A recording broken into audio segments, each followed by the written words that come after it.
Alright, I'm back. Been working on this old packer. I got it fired up, running, had to completely redo the whole point system. The old points here, they was a little bit fried there. I don't know if you can see it with the camera. Yeah. So they completely fried it up by running it on the 12-volt system. Luckily, I have a backup car. You can see back there's that general vicinity over there. So I routed the points out of it. Luckily, somebody had replaced the points at one time or another, so they were all still brand new. So I got them put in there. I put a 12-volt coil in it just so I could run it on the battery and everything and have it working pretty fine. I mean, it runs like a dream. So, in a earlier video, I was talking about how somebody put a 12-volt fuel pump on here. Well, I got lucky. So the manual fuel pump is actually working. So evidently somebody tried to hook it up backwards and it wasn't working. So this line here actually is the puller line. So when they tried to hook everything up, it was basically trying to suck fuel out of the carburetor. So they didn't, just by running my little finger over the end of it, you could feel where it was pulling. So it was pulling vacuum, another line down there, so I can get away with using the original fuel pump, which is awesome because that other electric fuel pump is noisy and it doesn't fit. This car is, I'm trying to keep it original. It's hard, but update on the wiring harness. Cannot find one with glass fuses. I've searched all the sites. So Amazon, Speedway, Painless, all of them updated fuses. So I'll just bite the bullet and do that. I'll put wire looms on it. Try to cover everything up so that you can't see the new updated wiring harness. So, but with it being updated and going to 12-volt system, because it's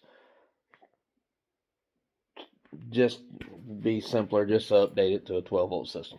Because one thing about these cars running on a 6-volt generator, when you would sit at a red light at idle, the headlights would dim, and then when you gassed on it, it would start generating more power, and then they'd get brighter. Well, going with a 12-volt system, they'll stay bright the whole time.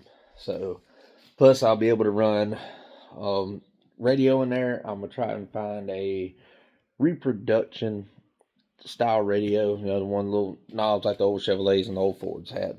So we can run one of them, and they're on a solid state system too, so they run 12 volt.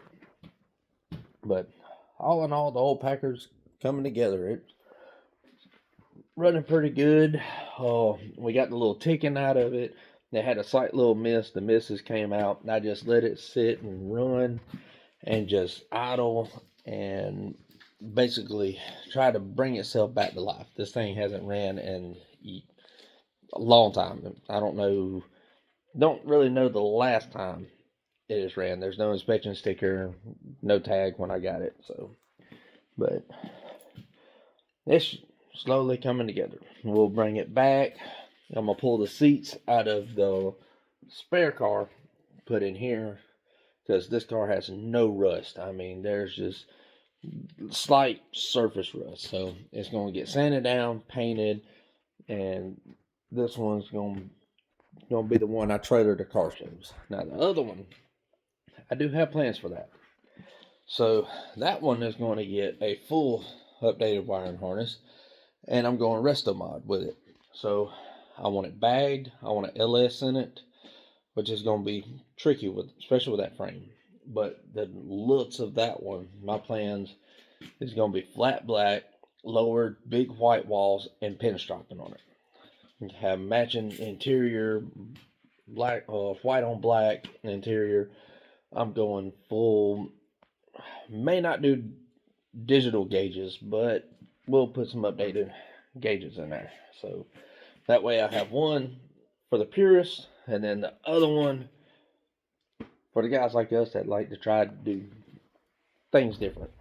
So LS, nothing crazy, no big cam or anything like that. I want a good, reliable cruiser that you can just get in, turn the key, go, take the family, listen to the radio, and just have a good time. This one here, just to have for the purists, and because you can't get parts for these, it's just cool to have one that's original and still running. So that's what I try to do on this channel some, and just doing this more of a hobby. So I'm not really trying to make this a full-time thing. It's just I just like these old rare cars like this, and then that old project I pulled the 6-cylinder out, and so we're going 302. Just something, just so it can get out of its own way. That little 60 horsepower inline 6-cylinder just wasn't cutting it no more. So that was going to get full suspension upgrade, everything to handle the 302, cam, intake, carb. That's it. Because my wife will be driving it, and she don't need a whole lot of power. Does not need a whole lot of power. She drives her little Equinox like it's a souped up vet or something. But yeah, just keeping it low power for her. Just have a nice little Mustang, go cruising around in. So hopefully we will have both of these vehicles at Cruising the Coast this coming up year. We'll see how everything goes. So, all right, stay tuned.